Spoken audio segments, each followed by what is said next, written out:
Hey there! So, imagine this problem.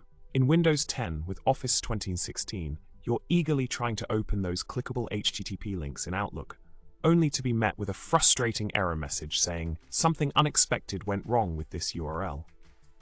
And to add to the fun, after installing an updated firefox browser, you end up with not one, but two entries for it in the default app's web browser selector. Quite the pickle, right? Now let's talk solution. The trick that seems to work like a charm for many is to play a little switcheroo with your default browser. Simply change it to something else temporarily, then switch it back to your preferred browser. It's like giving your system a little nudge to get back on track. Easy peasy, lemon squeezy.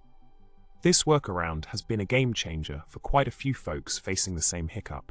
In a nutshell, problem solved. So, next time Outlook decides to play hard to get with your links, remember this handy trick.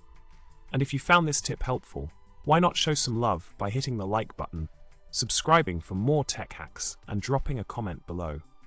Until next time, stay tech savvy and keep those browsers in check.